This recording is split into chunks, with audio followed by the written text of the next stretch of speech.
I want to thank everybody for coming. This is a very interesting, and I think you're going to find a lot of information that perhaps you haven't thought about yet.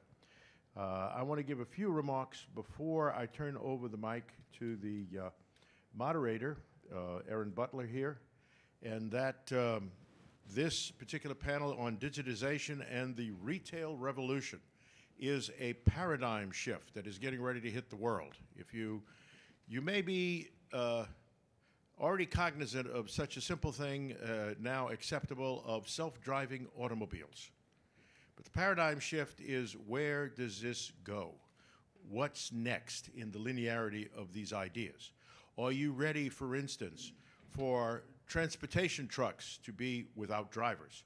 Are you ready for airplanes carrying passengers or freight without pilots? Are you ready for appliances like refrigerators and various devices that speak to the internet to reorder what you just ran out of?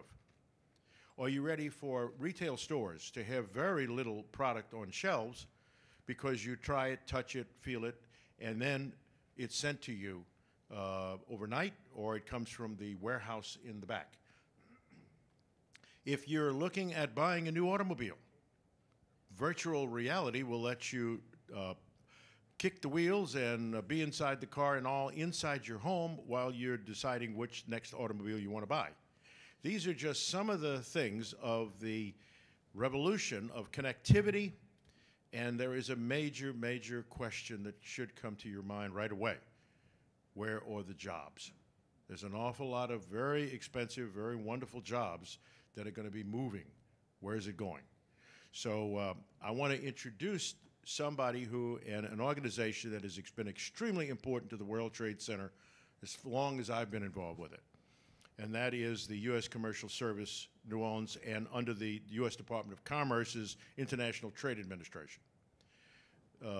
Erin Butler is the director of that, and her predecessor have been so involved at the World Trade Center for specifically helping Louisiana companies sell their products and services globally. I can't tell you how many companies have used the Gold Key service and various ways to connect and to take their product or service internationally because of the help of this organization. Erin is rather an extremely interesting person because she not only comes to New Orleans through this service and has been doing it for some time now, but she also did 7 years in the private sector as director of sales for a U.S. international maritime company, and previously worked at FedEx as their senior international account executive for the Gulf Coast. During her tenure working with the federal government, she has been in the Foreign Commercial Service Officer serving U.S. embassies, and has worked in Washington, D.C., Europe, the Middle East, and West Africa. She holds a Master's of Art in International Affairs from George Washington University, and has completed undergraduate studies in English and Russian at the University of Florida. So I wonder if you'd all give me a warm round of applause for Erin Butler and the panel today. Erin, до свидания. Spasibo bolshoi. Well, good morning, everyone, and thank you to Corrado, and thank you to the World Trade Center of New Orleans for putting on this fantastic week of international trade. It truly is, as Caitlin says, a celebration of our state's culture of trade. So welcome to the Digitization and the Retail Revolution panel. I think Corrado really set the scene with the kind of game-changing developments that we'll be talking about today. And as I was thinking about the panel this morning, it struck me that it's apropos that we're having this conversation the day after Halloween. As I was trick-or-treating in the neighborhood with my small children last night and admiring the little ghosts and Darth Vaders and Princess Sparkle fairies, as I commented to the parents, it surprised me how almost every parent remarked, "Oh, I just ordered it 2 days ago." And that struck me as such a great example of how we as consumers have come to expect what we want at almost the moment that we decide that we want it. And that is really an outgrowth of digitization, of the rise of e-commerce. And more, that's an experience that international customers want as well.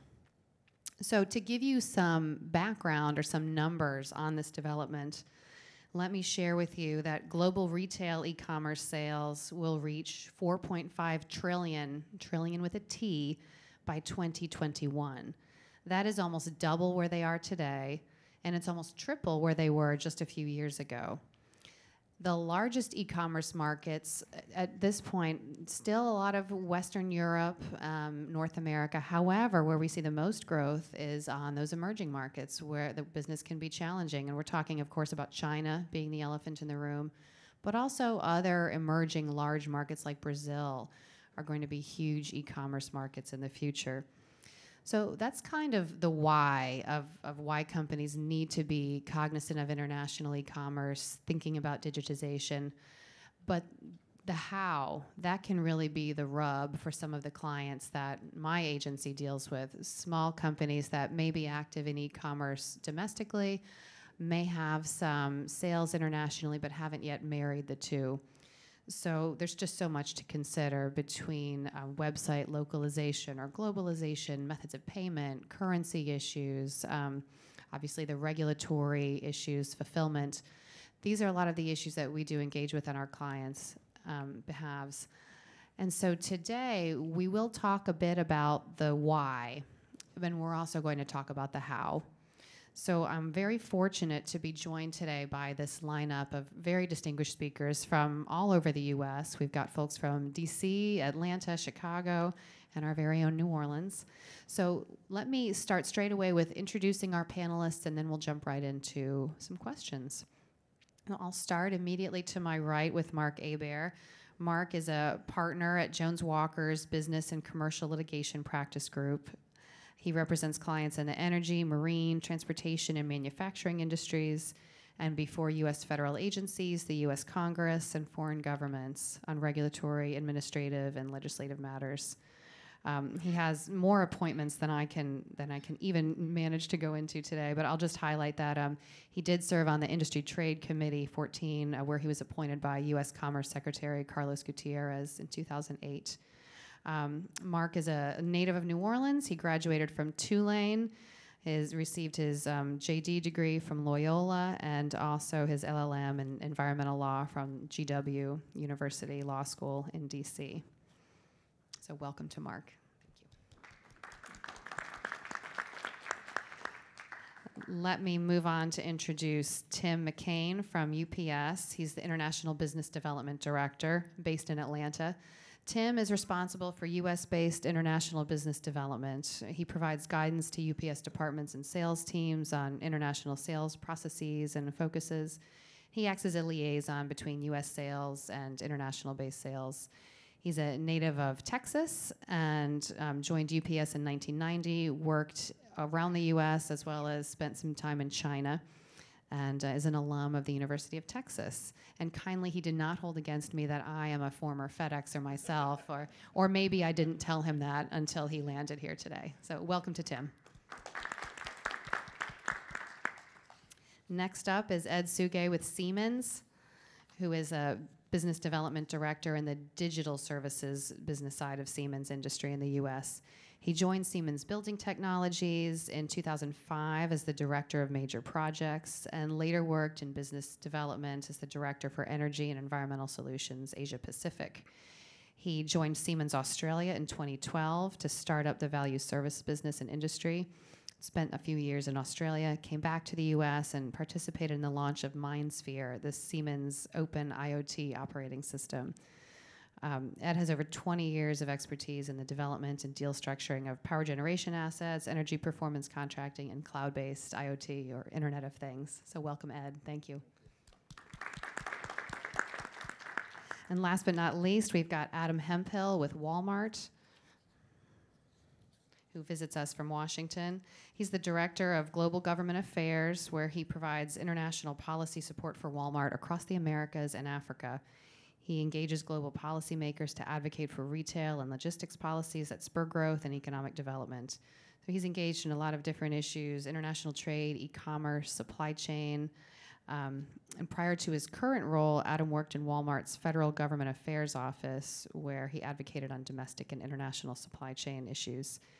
He holds a Master of Arts in International Law and Economics from Johns Hopkins SAIS and a Bachelor of Arts in French and Commercial Studies from the University of Illinois.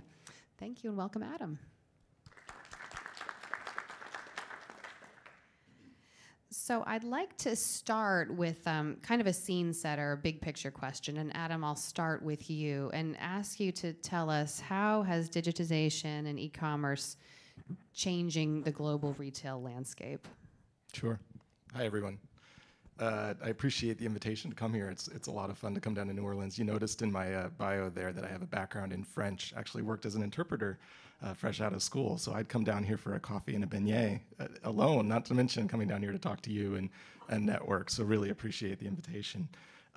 This topic is a hard one to cover just on a panel for Walmart. We sit at the very end of a supply chain, so you can imagine any innovation across the board in any industry that's relevant to a consumer product has an impact on the product at the end of the day. I think when I start to talk about, I've been with the company for about 12 years, so I've seen it change over time. There's been others in the company that have been even longer in its 50, 60-year history. But I think I like to start with a story. When I first started, I was down in Arkansas working in our global sourcing division, and I was really stressed out about a project and not knowing where to go, fresh out of school, and talked to one of my colleagues, Jane Ann, and she said to me, just comes up, she goes, "I don't know why you're so stressed out. We're just trying to sell stuff." And it took me back for a minute. I was like, oh yeah, keep it simple. And I think the good news about sort of all of the evolution and everything we've seen is that we're still just trying to sell stuff. And the basics of retailing is still there. What it looks like is a lot different. I think the first thing that everyone realizes is that the scope and breadth of access to the consumer has changed, certainly globally. As I look over my time at Walmart, I know the history of our international growth. You know, post-NAFTA, there was development of stores in Canada in 1994. 3 years later, there was an up of the investment in Mexico in 1997, and then iteratively over time, now we're in 27 different countries. Most recently, a big acquisition that impacted a footprint in Africa of about 12 countries. So that growth trajectory it was a little bit slow, but as an exercise, as we worked on some of the logistics questions, we looked at some of the new verticals that Walmart has acquired as part of the Walmart family. So you think Bonobos, Shoes.com, ModCloth, Hay Needle, and I went online just to see where are they delivering, who is their customer base, and I couldn't even get them all on one paper. One of them was, addressing 25 countries. Another one was 12, with the caveat that they were expanding every day.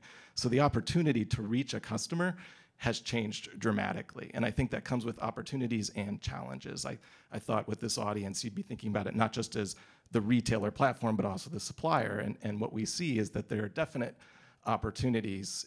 Some of them are easy. There's an attraction to a lot of US products, especially a lot of US dry grocery in different markets where they trust the value and the brands. So it's certainly easy to put up products and let them sell. But then there's also an added incentive or an added need for a supplier to really understand the customer in that specific market. As I've looked at different export products over time into these different markets, I had a buyer in Asia say to me one time, "Adam, you've got to understand, our customer has a refrigerator in their house that's very small, about the size of a dorm room fridge, and they've never tried cheddar before, so they're never going to buy a block of cheddar. We're going to have to start with a smaller product that they can taste and try and eventually build up an appetite for it over time." And I think that customers that are in this, or suppliers that are looking to sell to customers overseas are going to have to really understand the market. Another example is peanuts. You would think that pretty simple item.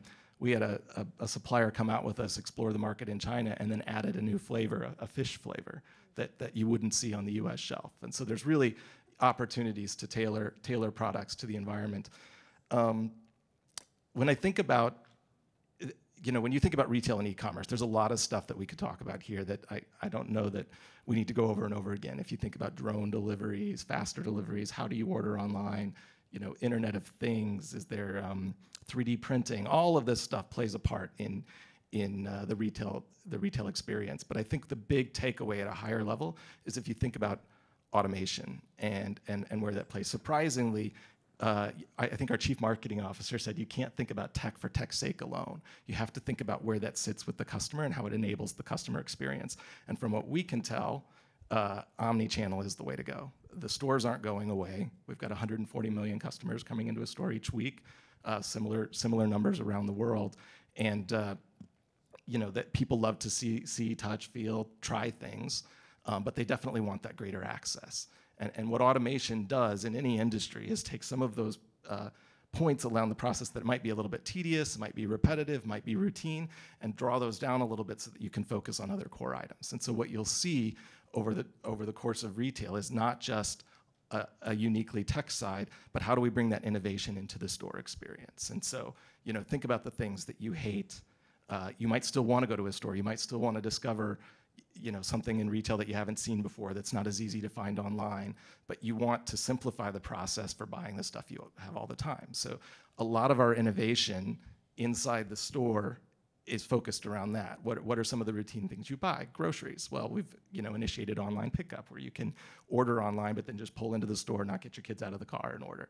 Another frustrating part of a retail experience is if you've made the effort to go somewhere and you go and it's out of stock, there's nothing on the shelf. And then you either have to wait to find an associate that can bring it out from the back, or you just have to make another trip at another time or go somewhere else.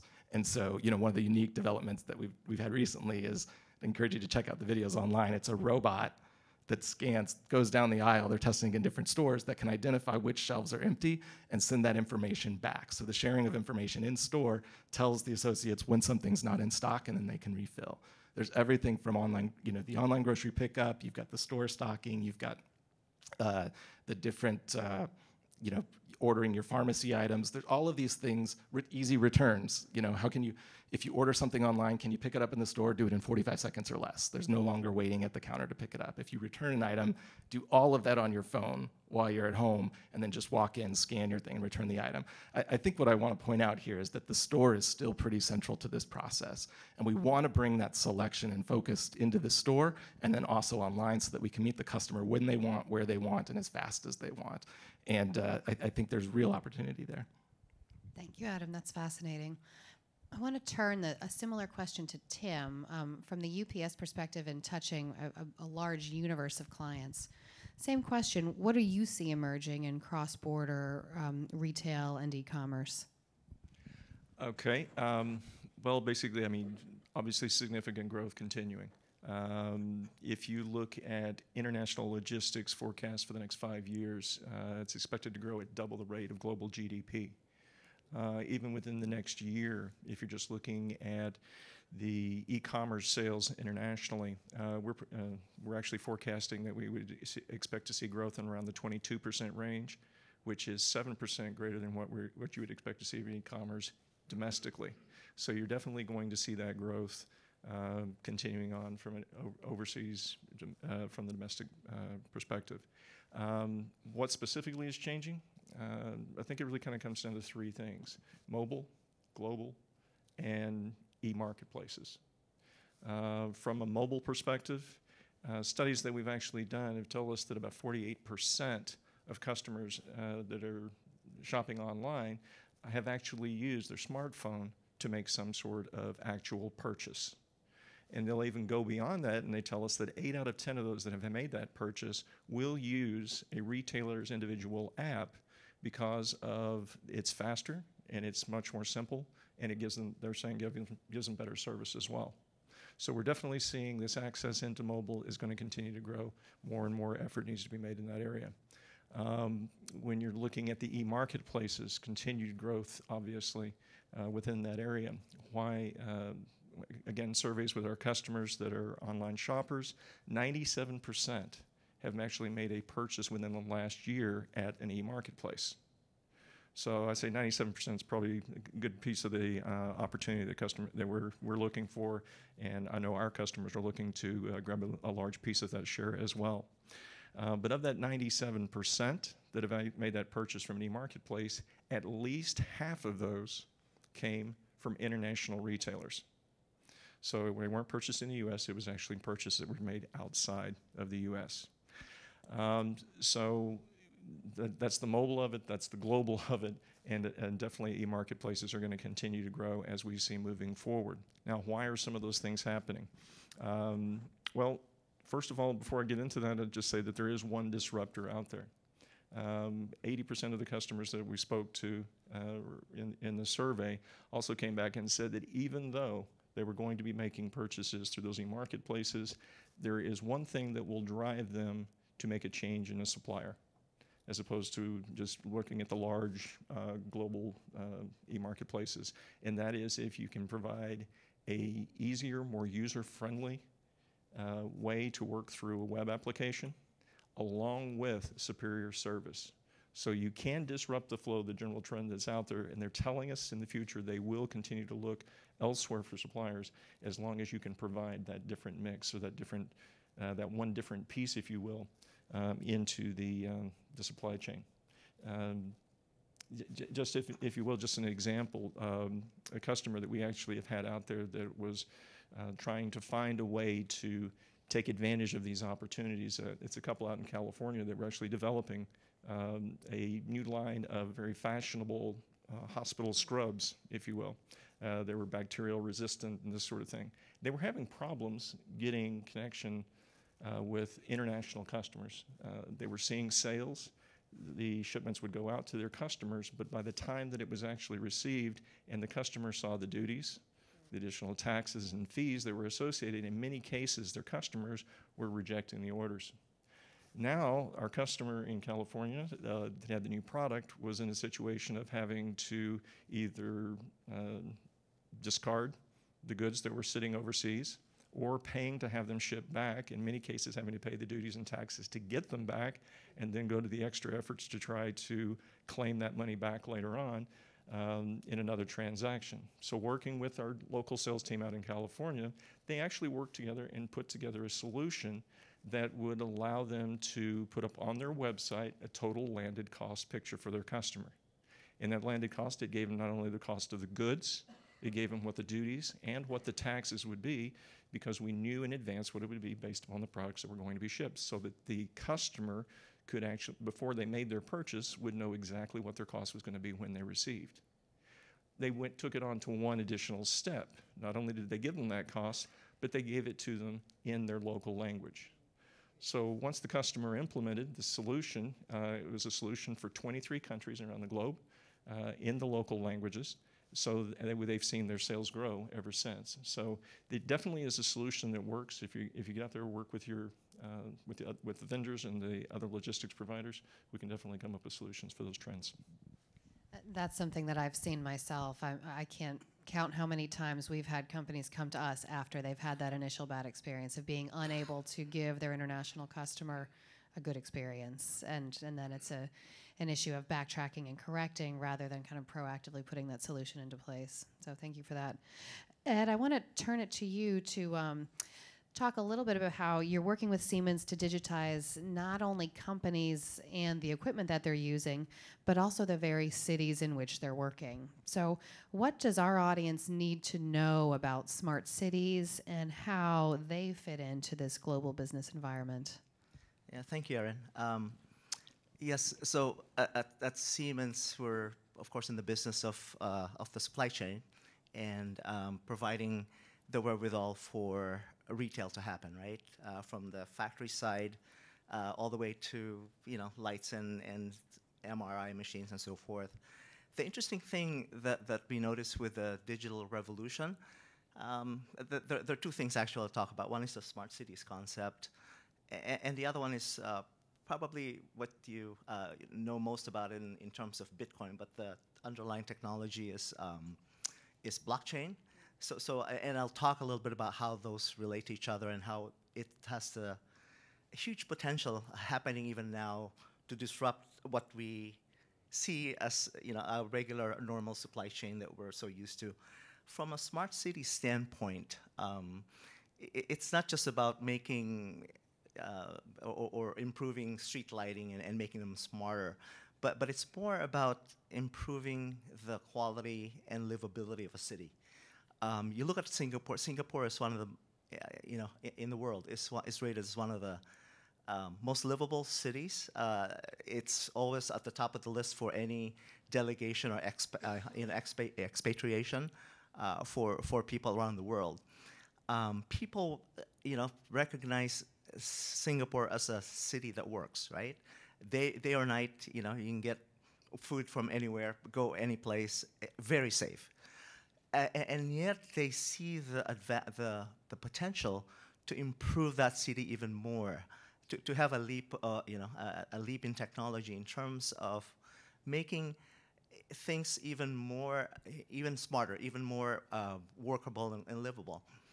So you have in Singapore, of course, it's small square area of a city and state, but you have high-rise living all over the place. So the idea is if you can make things work more efficiently, people don't spend more. People do not have to spend unproductive time while commuting, or Corrado earlier referred to autonomous self-driving vehicles. So those are the kinds of things that would be brought to Singapore.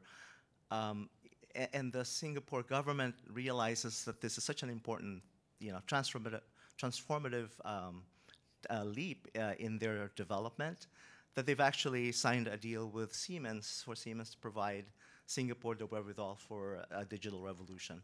So Singapore is now being touted as to be the hub for a digital enterprise or revolution in Asia Pacific. Even in the U.S., there are many cities that are doing this.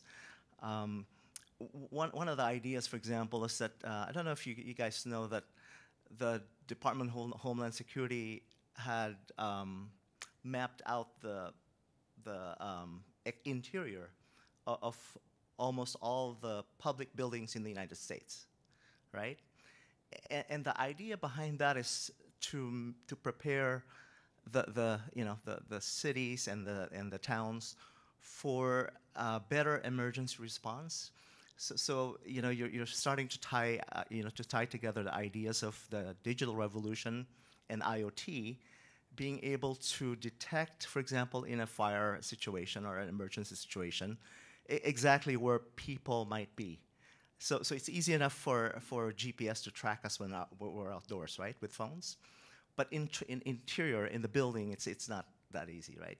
So that's one way that I think that DHS, in conjunction with most public buildings, is making a statement into where we're going with this. And you can go all the way to being able to prevent certain instances of that happens around the nation once in a while, like Las Vegas and so forth. Being able to pinpoint very quickly what's going on and where you have to deploy emergency response resources. And then the concept of bitcoins and blockchain. So blockchain technology, Bitcoin you guys have heard about, right? And you've heard of blockchain technology as well? Yeah. So simple explanation of blockchain is the idea or the concept that there's a genealogy and a progeny for everything that we do, from contracts to the source of vehicles, to real estate transactions, to buying cars. If that chain is digitalized and there's a trust that there's not going to be the possibility of tampering with that, then think about the repercussions of that with the supply chain that we know today. You go through banks, right? A bank is nothing but an intermediary, and the Bitcoin / blockchain technology would actually allow us to do transactions with each other and with merchants and with people around the world without the intermediaries. And think about what that means too, right? You're actually cutting off the middle people and all the fees that they charge you and me. It's phenomenal of a revolution, and of course, we're seeing that happen with Bitcoin and the other cryptocurrencies that are coming up. You pretty soon see legal transactions have this this idea of genealogy, and when you apply that to how we live and do retail transactions and so forth, that also has the huge potential to cut the middle people in trucking, in logistics. For example, you have these intermediaries that try to match schedules of trucks with the availability of trucks and the goods where they're going to go. That is one example of a very vulnerable part of the supply chain. So think about disruption of supply chains is what I'm trying to say. And then when you move to the smart cities concept, this idea of blockchain technology, it's going to make it more efficient for us to the ordering of things and having things delivered right away, and having that trust element in everything that works. So that's how we at Siemens at least are supporting this digital revolution. Thanks. Thank you, Ed. That's interesting. And I appreciate you bringing in the B2B element of the digital economy in terms of the supply chain. We're focused here today largely on the B2C side. However, B2B e-commerce is growing even faster by some estimates. And again, people are expecting a higher levels of self-service and so on in their transactions with suppliers. Also, congratulations on helping me to finally understand what blockchain is. So thank you.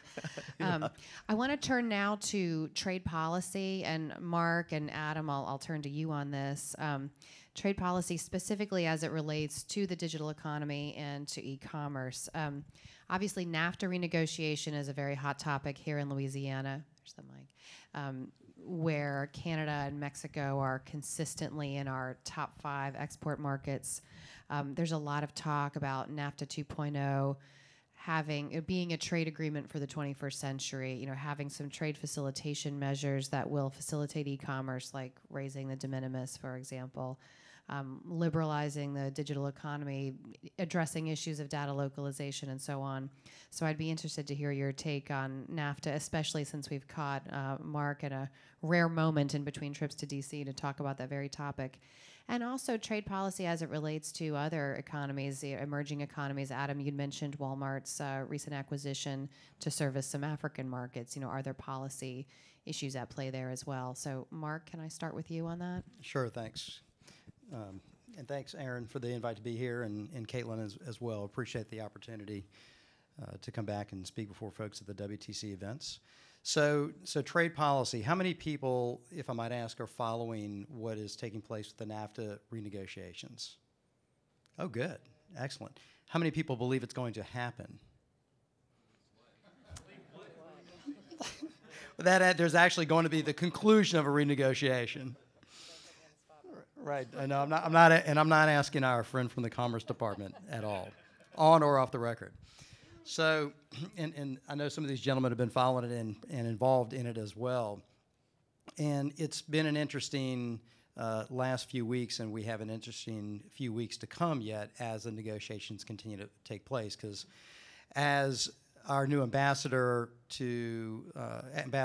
USTR has said, I'm dealing with an audience of one, and that audience of one is President Trump. So how does President Trump's trade policy impact or affect the global markets, including e-commerce, both with NAFTA in our North America corridor here, and then also elsewhere, Asia and Africa, et cetera? And that, I think, from my perspective, is still yet to be determined. What is a bit disconcerting is that there appears to be two things taking place in Washington right now with respect to the trade negotiations. So this is up at the 50,000-foot level. One is that USTR appears to be doing a lot of checking the box with respect to trade negotiations. Now, what do we mean by checking the box? They're meeting with people. They're meeting with industry. They're meeting with stakeholders. They're listening, but nothing's coming back. They've got an agenda that no one really knows other than that they want everything made here in the U.S.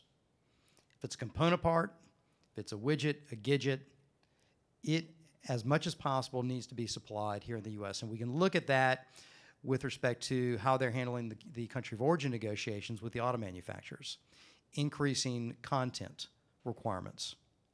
Now, what does all that mean for these gentlemen? From my perspective, that could be very troubling because these gentlemen, like the rest of the world, operates in a, what is this, global economy, right? And without a global economy, then everything at some point stops because of supply chains. And that's one of the major issues that we see in the NAFTA renegotiation, which bleeds into e-commerce, which bleeds into digitization, supply chain management, which gets to the robots that are taking inventory in the stores. How do you manage a supply chain? And we really don't know yet, from my perspective, because we don't know what's going to come out ultimately of the NAFTA renegotiation. Hopefully, what we see is a NAFTA that will take us into the 21st century with respect to data, with respect to security issues, with respect to cross-border regulation, because a lot of it is trending in that direction. You know, NAFTA is, I'm not very good at math, I went to law school. What is it now 20-something years, 30-something years old? 1994. I don't know. It's old. NAFTA is old as a free trade agreement. You know, you had NAFTA, you had Chile, and then CAFTA DR, and then even before that, you had the Canadian Free Trade Agreement, and Jordan, Israel. Free trade agreements, and I'm jumping around a little bit, but giving you a benchmark, every single free trade agreement that we've entered into subsequent to NAFTA has been based on NAFTA. They've been tweaked, they've been modified. TPP was the latest free trade agreement that, if it were to have been enacted or approved and then passed through Congress, would have provided a really robust 21st century platform for companies that are in the e-commerce world, whether you're B2B or whether you're B2C. And that's really important because at the end of the day, what is key to what we see as lawyers for our clients and in business, all of you and these gentlemen up here, is security.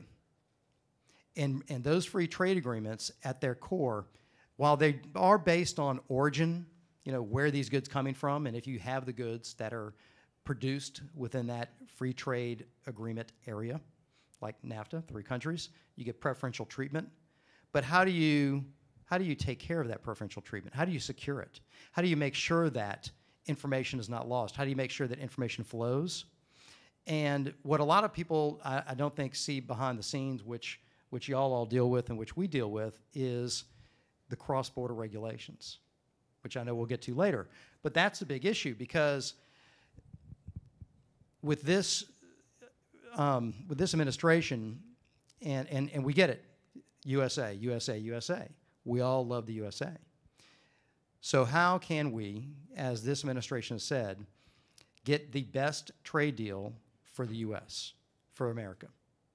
Well, part of the best trade deal is security. Not only producing goods within the free trade market, but understanding global security and making that part of the FTA so that countries and that are involved and their companies can properly operate in that environment without fear of retaliation, whether it's cybersecurity issues, which I know we'll get to later, but also with respect to working with federal regulatory agencies cross-border. And one of the things that TPP was going to do that we hope NAFTA is going to do is work towards a more seamless cross-border environment than we even have now. And those regulations need to be in place. Better regulations with respect to trucking, so getting goods to the individuals, with respect to rail, with respect to marine commerce, with respect to air freight, and having the customs organizations work seamlessly together in a common area. Does that answer anything? I think that's good. Is that good? Thank you, Marc. Adam, can I ask you to add on any other perspectives from your work at Walmart with regard to NAFTA or other trade policy? Yeah, sure. It's nice to go second because then I can just add on without reading repetitive. I'm glad to see a lot of people raise their hands when they said they were following NAFTA and what's going on. It's one of the largest trade blocs, if not the largest trade bloc in the world, and so that has a lot of benefits. And I think we should be watching. I think there's, in Washington especially, you hear a lot of this. What's almost a cliche, but I wish it wasn't, is because there's truth in it, is do no harm.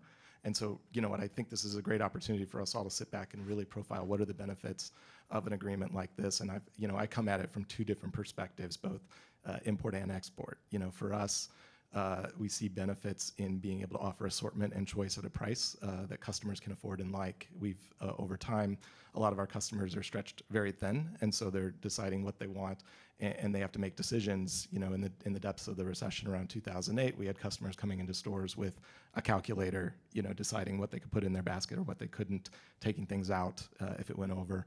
And what that impacts down the road, which is a little bit harder to quantify, is the decisions that you make with your disposable income after the fact. So, you know, customers want to have avocados year-round. They want to have that selection and choice in different markets. And then they also want to know if they have the money for the haircut or the movie, the U.S.-made haircut, the U.S. movie, you know. And so, you know, what they're able to do with their income is a question when we're thinking about the impact. I think I've done a lot of work, especially when I was on the federal team tracking we had a domestic sourcing, domestic manufacturing initiative that we're still in the midst of. Goes 10 years, started in 2013 through 2023. And, you know, my piece of it was to look at, so how do we start with the baseline of what we know is in our supply chain that's made in USA? And I looked in particularly at what's exported into different markets. And it was really interesting to talk to a lot of these businesses, small, medium-sized businesses, and you looked at their path, and a lot of them were exporting. They either started in Canada and Mexico and built on, or they're exporting to Canada and Mexico now. And so for them, you know, as you hear their stories, what they're able to do, a lot of them that get into these further markets in these 26 other countries, and now with e-commerce even further, is they've built scale in the US market and the neighboring markets there, and they've refined what their offering is, and they've understood what they could do to the customer, and then bringing that to other markets at a cost that makes it worth the travel overseas. And so we see a lot of benefits to the agreement. We don't want to see those lost, and I think a lot of states get it. They look at the numbers of trade and the benefits of it, and so I'm glad we're all focusing on it. I think with regard to the agreement being one of the older agreements, there is opportunity for looking at e-commerce and modernization. And one of the points I wanted to make before was that, you know, what I've come around to is that e-commerce is business. And we're not doing, as companies, we're not doing ourselves justice to create an e-commerce department or an associate that focuses on e-commerce. It has to be part of the broader strategy about how you think about things. And so, you know, any impact to even just sort of the physical movement of goods as impacted generally by trade impacts e-commerce as well. And I think that the opportunity for modernization focuses a lot on, you know, the logistics, but even, you know, the less sexy items of trade facilitation, and how do we make sure that what we can clear out, you know, as we talked about with automation, some of the repetitive tasks, some of the things that are just not, that are detracting from the efficiency. What can we do to streamline that and get a product fast and quickly to the customer, whether that's from, you know, a big platform like Walmart or a small business that's using the platform, or a small business themselves, that they don't run into this frustration that, you know, that leads to a poor experience with the customer. And so that, you know, we talk, you know, you talk about de minimis and moving the small packages on the border, even broader around, you know, regulations and standards to move product quickly is really helpful, not just in the NAFTA context, but then also, you know, what standards, if as the largest trade bloc, what standards are we building out that end up actually being global standards because they work well?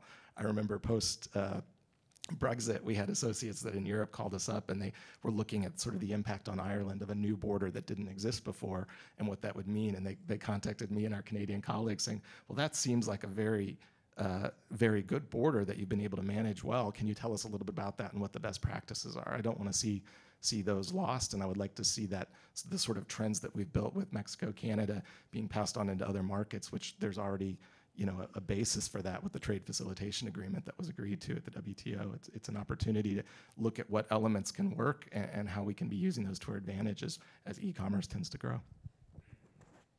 That's great, and I do want to get back to that customer experience issue, but first I want to turn to issues of data. I was struck when I spoke with all of you prior to our panel.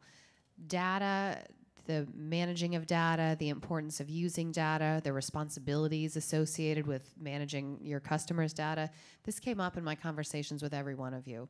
And so I do want to turn first to Ed to talk a little bit about big data. Obviously, Siemens is such a leader there, but what lessons have you learned at Siemens in your work with big data that could be useful for our audience in terms of capturing and utilizing data in their businesses?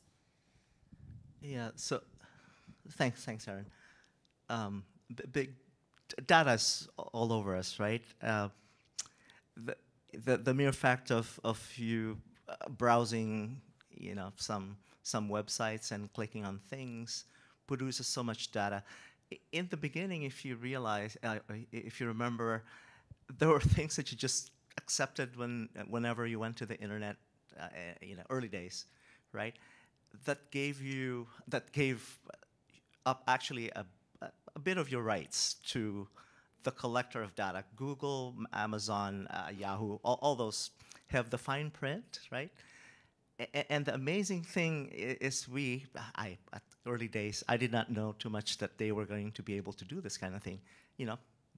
Fast forward 4, 5, 7 years later, now we understand that they're able to predict our buying and browsing behaviors and actually store that and make sense out of patterns, such that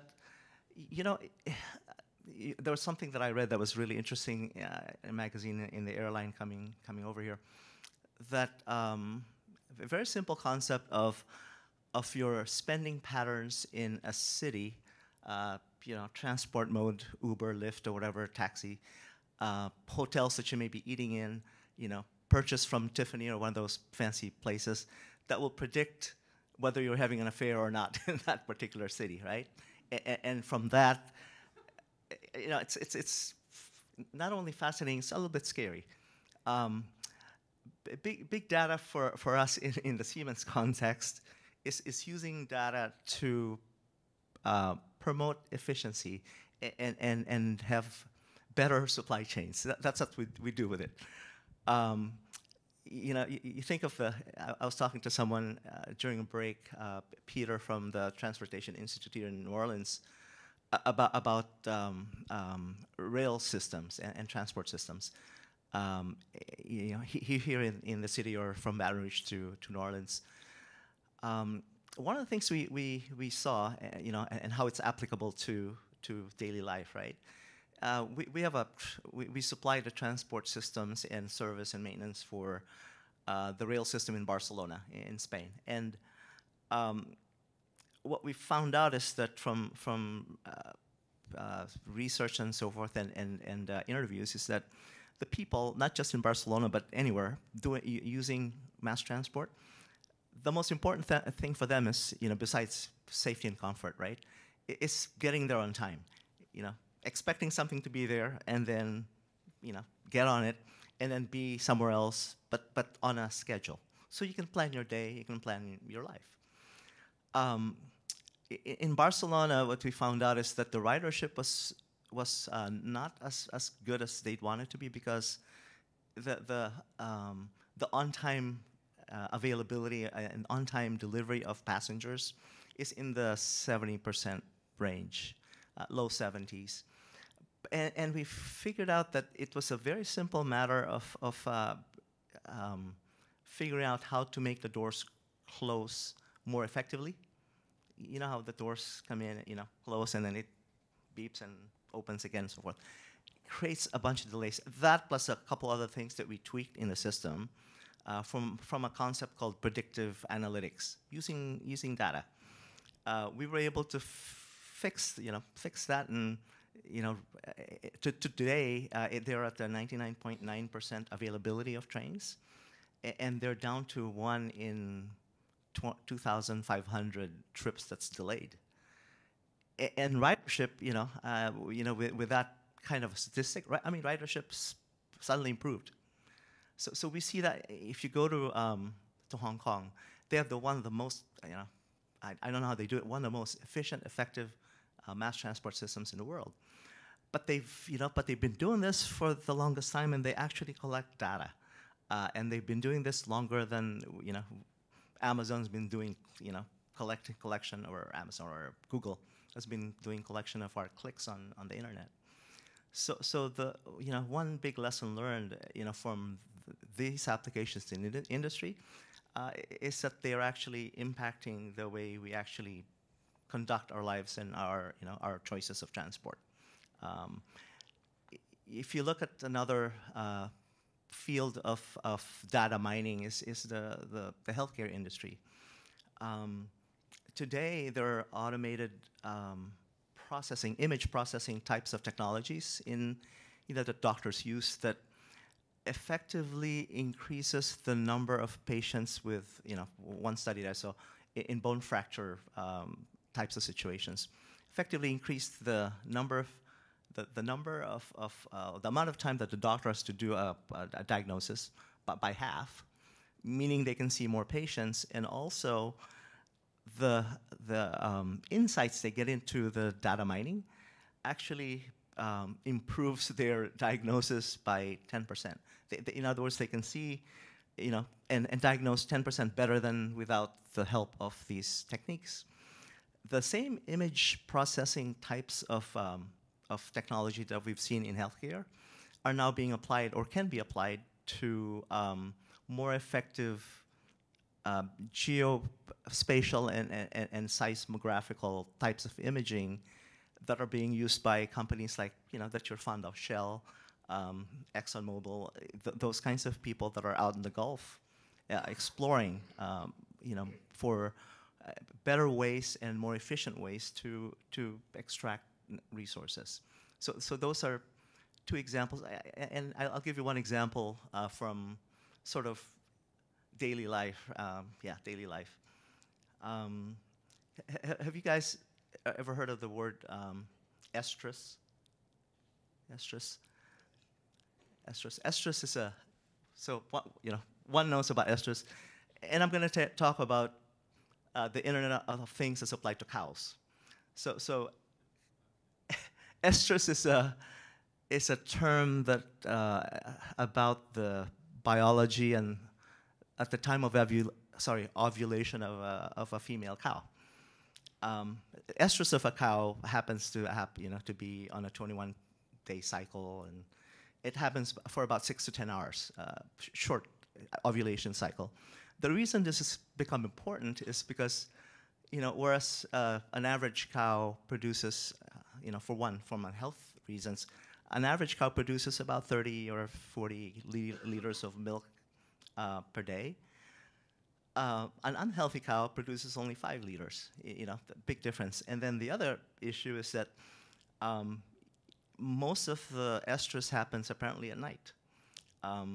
So you don't, at the time of best, ovulation period for a cow, the farmers are asleep, and so they can't make them mate, so to speak, right?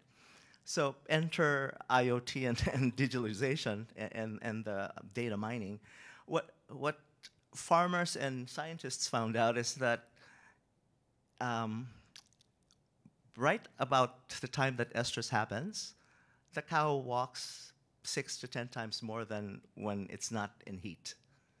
So what they've done, and this is going on now in Australia and in Japan, but what they've done is they've put a simple gadget around the cow's neck, where the bell would be, and there's like a pedometer and some other things, but the pedometer is the most important thing, so that they can figure out when the cow, is walking 6 or more times more than it's normally does walk. And this happens mostly at night. And so they're able to figure out scientifically when they can have the best time for new baby cows to be born, I guess. And that feeds into the global supply chain for dairy and food and so forth, right? The 30 liter per day versus 5 liter a day statistic I gave you, 30 liters is here in the US, but in Pakistan and in India, the cows, for some reason, or not for some reason, but we know why, but they are producing only 5 liters a day, where you have the most need because a lot of people need more nourishment. And what they found out is, of course, the cows that are our cows here, they are healthier than the cows in Pakistan and India. And they can figure that out from these IoT devices they put on cows. So the idea there is that, you know, just a little bit of this is not a killer app, right? This is not one that's going to change the world, but it's one of those applications of data mining and IoT and the word estrus, but the IoT where, you know, from industry you actually apply it to, you know, everyday life, to milk and dairy and butter and That's things great. like Thank you, Ed. So you're getting more than you bargained for. You know, dairy, love, and Estrus. marriage, yeah, bovine, and others. So. Thank you. I want to turn, still on data, but kind of as it starts to relate to customer experience, I want to turn it to Tim. You mentioned to me some of the ways that UPS is helping your customers to collect and mine and use the data that they're coming into contact with. Can you talk a little bit about that? Certainly. But just real quick before we talk about mining data and leveraging it, I would be remiss if I didn't make one comment, and that is, if you look out at small and mid-sized businesses today, about 90% of them have either no or very limited data protection. 60% of the small businesses go out of business within 6 months of a data breach. So, I mean, it's a concern. It's an area that that needs to be addressed, and it needs to continue to be addressed. Now, I will say that one thing UPS is doing to try to help in the area is we have recent release through our UPS Capital Services a cyber insurance policy, which will help small and mid-sized businesses in the event that they do receive a cyber attack. It helps with data recovery. It helps in ransom. If there is litigation or other fines that have to be paid, these are the type of things that this type of insurance does cover. So it is another solution that's out there, you know, that I have to mention when we're talking about the idea of collecting data and how we're using it going forward. But specifically, when you do look at the idea of mining data, how it's being leveraged, that really goes to the core of how UPS interacts with our customers, how we work with them to help them grow their businesses. Most specifically, we pull together insights about different markets, different marketplaces, and bring that to our customer with solutions that they can then use to leverage to grow their own businesses. Now, how do we collect that, or how do we gain those insights that we bring? How do we collect it? Well, first of all, we spend millions every year on research in those marketplaces. Why do we do it? So you as a customer don't have to, or at least we've done the basics so you can go and look more specifically at your own industry and your own business, because we've already done a lot of that basic information for you. Some of the facts that I was talking about earlier, like 50% of all online purchasers have made a purchase in an international, from an international site within the last year. That's the type of data that comes from the research that we're doing, or that it's critical that you have a localized field of all global purchases if you're going to be successful with that. Again, that's data that we've collected. As a matter of fact, it was recently published by the Pulse of the Online Customer. It's information that is available to all of our customers that UPS has paid working with ComScore group to put that type of information together. Other ways of collecting data and utilizing it, really, I'd say go back to strategic alignments with other companies. The same way we can provide the Pulse of the Online Shopper to our customers, we at UPS have aligned with other companies that are using data. Example is a company by the name of Optoro that we invested in last year. Now, the reason we did that is trying to provide a simplified solution for our customers' return on their reverse logistics or on their returns management process. What Optoro's software platform does is it actually looks at each individual returned item and designates what is the best source or the best way to maximize the return that you're actually going to get on it, the monies you're going to get. The way it does that is it goes out to the marketplace and looks to sell it through all of the major digital networks, such as Amazon, eBay, or even Optoro's own site. So by leveraging that strategic relationship, we can now provide a solution to customers that have a returns process in place so that they can recover as much of the funds as possible, either from returns or from overstocks that they might possibly have.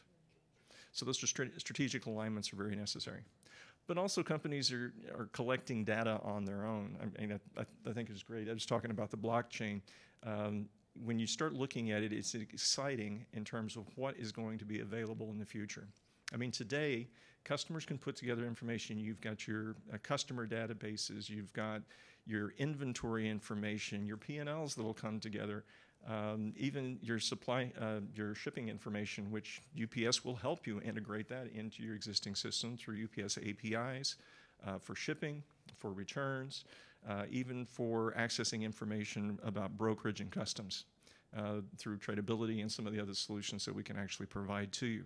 But all that information pulled together, and you start looking at it and how it connects, and you're going to start to see different profiles.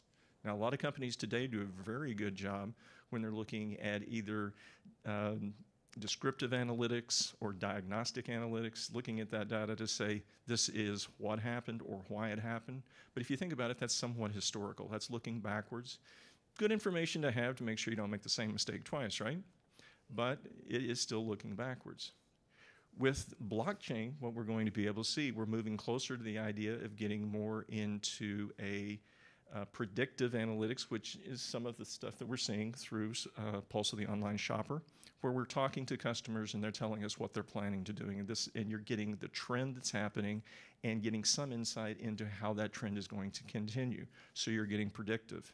Really about 16% of companies out there today utilize that type of data in running their businesses. But the real exciting thing about blockchain is that it's allowing us to move into the next phase, which is more a prescriptive analytics of data. If you think about it, what prescriptive analytics is going to do, it allows you to take that data and forecast problems that are going to occur and make sure they never happen. So, and I mean, but by connecting all of this information, this is what blockchain would allow us to do when you have all of these different points, all of this different data coming together that would really help you in terms of making that. I mean, this is where UPS is doing. We're using that type of logic. And by the way, it takes a lot of very educated people, skilled people in the sciences, technology, mathematics, arenas all working together to come up with the models that will actually allow you to use this prescriptive type data, if you will. But think about it where it can go in the future. I mean, think about it from the idea, just looking at it from, say, brokerage, an artificial intelligence brokerage solution. That you have a learning program that could go out there and actually look at the trends or how businesses actually run today. Then it goes out and looks at the regulatory environment and all of the information that's going on there, and then can come back with a solution that can walk a customer or a retailer through the process, through the maze, if you will, of getting through customs and avoid the problems that they might have had before. So that's the exciting part about data and where it's going, how we're trying to use that data in the future. Even within our own operations, if you may have heard UPS announcements talking about Orion, which is the massive amounts of data that we're using now to try to make sure that we're following the right source, we're looking at the right information and how our packages are delivered, how we make it picked up, how we move it from point A to point B. And many times, it's counterintuitive to everything that we had seen before. But now as we see this, we are seeing the gains from it, and we think we're going to continue to see it into the future. So it's a lot of exciting times. Thank you, Tim. That's fascinating. And you teed up really well my question for Marc, which was, it's funny, when Marc and I were talking about this panel, I said, do we need to talk about cybersecurity? And he said, yes. You would be surprised at how many companies have no idea of the cybersecurity burden that they have as they enter into this. So Marc, could you talk briefly about some of the ways that companies can mitigate that liability? And as you kind of discuss more generally some of the regulatory issues that companies encounter when they start doing e-commerce in global markets, duty tax, and so on. Sure, and let me first say that everything that y'all have just discussed, all three of y'all, is overlaid by cybersecurity, without question. Because when we talk, and I'll talk a little bit in the general terms first, you know, cybersecurity is here. It's not the wave of the future. You know, Congress and the U.S. government have been looking at cybersecurity issues since the 1990s. There have been studies, there have been laws passed. I mean, I can't tell you how many laws are on the books about data protection. Okay, when these gentlemen talk about data, and then use of that data, it's both. Cybersecurity results in protection of data, systems, and management of that data at the end of the day. And that all means compliance. And Tim, like when you talk about small businesses, it doesn't matter what industry or market sector you're in. If you don't have a compliance program in place, you're going out of business at some point. You're right. So I applaud y'all for the work that y'all are doing with y'all small business folks to help bring them into the 21st century, maybe even in the 20th century. You know, we've had issues. Just to give you an example, on the river here, you know, a lot of people don't see what's behind the levees. Hackers do hack into tugboat and vessel operating systems, and they hold them for ransom. And they give you 30 minutes to send them at a particular, you know, checking account or wire them X dollars, or they're going to take over your vessel and keep it. And when you're pushing petroleum product or anhydrous ammonia, that's a real problem. These gentlemen, with what they're talking about, when you're dealing with the type of data that they deal with in their businesses, and that goes with everyone in this room, frankly, and the collection of that data, storing that data, using that data to predict what can happen, even estrus with cows, okay? And I don't say this to be funny, but you know, hackers at some point get into everything. You've got 230,000 plus new viruses created a day. Malware stops maybe 5% of it. You don't know if you've been hacked until you've been hacked. And so paying very close attention to what is required under federal, state, or local law, and understanding the obligations as either a B2B or B2C business, and what you need to have in place to ensure that the data you collect is protected is very important, because you have that comes along with that, you know, federal and civil penalties, might have criminal implications, and at the end of the day, one thing that a lot of people do not think about are your vendors and your suppliers, because let's face it, you know, I don't know everybody's business in this room, but cybersecurity and protection of data and IT systems are not always handled in-house, particularly with small and mid-sized businesses. So the protection of that data is typically left to a vendor, a third party. And so what is the obligations of that third-party vendor and supplier of that data protection and that data storage? And what are the remedies and the obligations? When you talk about insurance for cybersecurity, that's really important, because there are not a lot of companies out there, that insurance companies that provide insurance for cybersecurity, because a lot of it's an unknown. And the risks can be an unknown, and the damage can be an unknown. Lost profits, revenue, et cetera. So knowing what platform your business needs to participate in today's market is crucial to being able to survive in today's market. Does that answer the question? Thank you, Marc. I think that's great, and I'm so glad that you all raised that. Well, listen, I think we've got time for maybe one question from the audience before we move into our concluding thoughts, and I see that Corrado has perhaps that question, so I will let you, yeah. I think you hit upon the area that I'm listening to all the information about, and I'm going to hit the buzzwords here: trust, security, block trade, Bitcoin. Countries, including the United States, are collecting all data from all sources. That's fine, maybe because we're Americans and we're happy with that, but if you're an international businessman and you have countries, let's say Venezuela, which may tomorrow, or in the case of Russia with the 100-ruble note, decides overnight that doesn't exist anymore.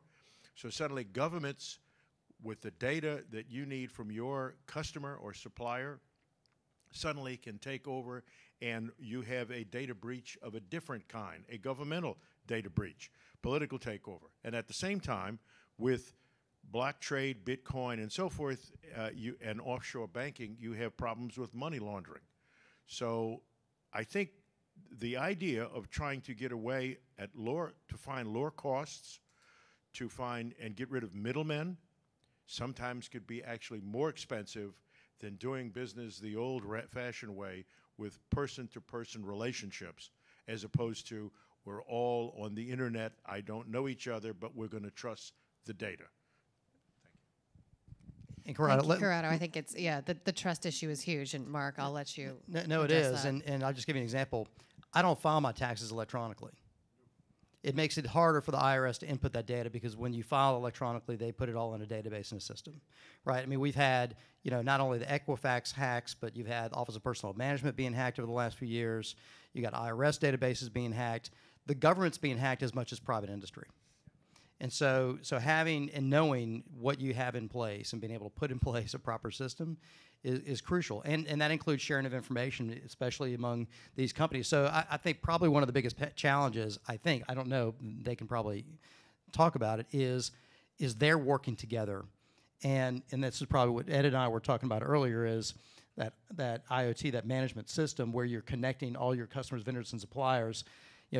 This today, these gentlemen, what they do in their companies is what, it really is the safe harbor because they've got to be on the cutting edge, right, to make sure that their data is safe so that they can integrate with each other while at the same time support the government in terms of what it needs to do for Homeland Security purposes.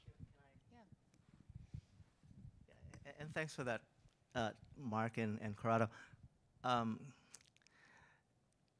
For Siemens is one of the largest companies in the world, right? And for us, cybersecurity is first and foremost paramount. To us, when you deal with Siemens, it's like quality. Nobody today exists in business without that first element, which is quality. For us, the same is true with cybersecurity. We have one of the biggest practices in cyber in the US, actually globally. And the reason we can do that is we have 350,000 employees in 170 countries, right? We have a huge presence in China and in India, and of course in the US. So in all those cities, all those countries that I mentioned, including here in the US, we have what's called a cybersecurity operating center. Now, when you go to one of these things, ours is in Ohio. If you want to, it's like a Munger type thing where you have a Star Wars screen, but it tells our cyber experts, the analysts, where attacks are happening, regardless of where they're going on. I mean, regardless of whether it's in the U.S. or in the world. We have a deal, not a deal. We have an agreement, an alliance with the Department of Homeland Security, so that because we see a lot of threats internationally that our people don't normally see, because we get hacked all the time, or we get a lot of hackers try to hack into Siemens all the time, from outside the country into China or India or wherever we are. So we see those patterns. We actually have an alliance with the DHS, so we provide them with these signatures, and vice versa.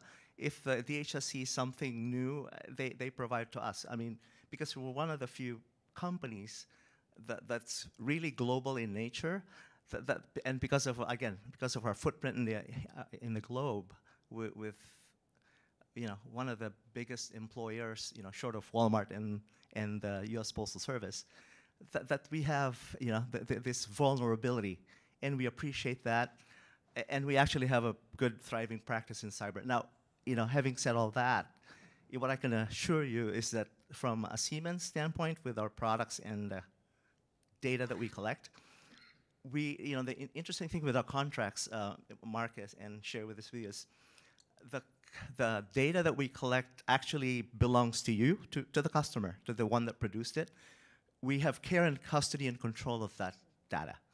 That's all. But we don't even look at it. We don't see it. So you have the privacy aspect of the transaction right there. But even more so, as we go into the bit chain technology, that's where actually the trust element is the best, because when you have middlemen, and to Corrado's point, when you have middlemen, there's a real nice explanation of blockchain technology in comic form in the internet. Just Google it. It shows that the trust element actually usually breaks down in the middle person, right? Because a human being has certain desires that you can, down to the basics in terms of cheating and so forth. can't do much with that with something that's 256-bit encrypted. Not easy. It take the best hacker in the world about 2 weeks to crack. Something, if you have your routers encrypted with WPA2 is what it's called at home, they would go to the next one, the one that's easier to hack. So just a plug for WPA2. But the point is, in the cyber world, I take Marc's point. We have to be careful, right? We have to be vigilant, all of us. Those that think they have not been hacked, you just don't know. You just don't know. That's a great point. Well, we're nearly out of time, but I want to take a few moments to do some final thoughts. And then for those of you in the audience who have other questions that you didn't get answered, I encourage you to interact with our panelists after the panel and have some one-on-one dialogues. So I'd like to invite each of you to just think about if our audience is going to write down one word as a takeaway from your comments, what would it be and briefly why? And Adam, if you don't mind, I'll put you on the spot and ask you to kick us off. Thanks.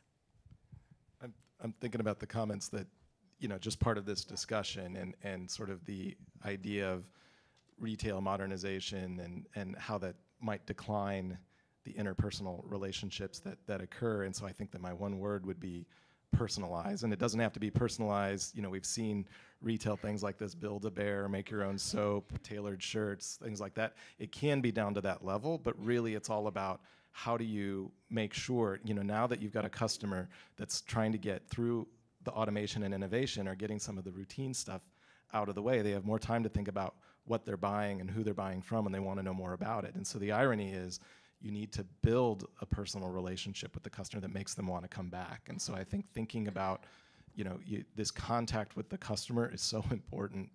You're seeing online only becoming more physical because they want that interaction. Human beings are social creatures. Is there a way that, how do we, as we think about an online presence or a digital presence, how do you personalize that makes the customer want to come to you? I love that, Adam, and that's so in keeping with what we see with millennial shoppers and so on. That idea of origin stories and a connection to the product and the company, personalized. That's great. Ed, what about you? Thanks, Erin. Besides estrus, I think the one word I would leave you with is disruptive. The idea, and actually I want to be a little bit more constructive than that. It's a phrase that Schumpeter talks about. It's called creative destruction. But the one word that I can come as closest to that phrase is disruptive, because really what we're doing is very revolutionary. It's transformative, and sure, a lot of companies probably will be, will not be here, in 5 years.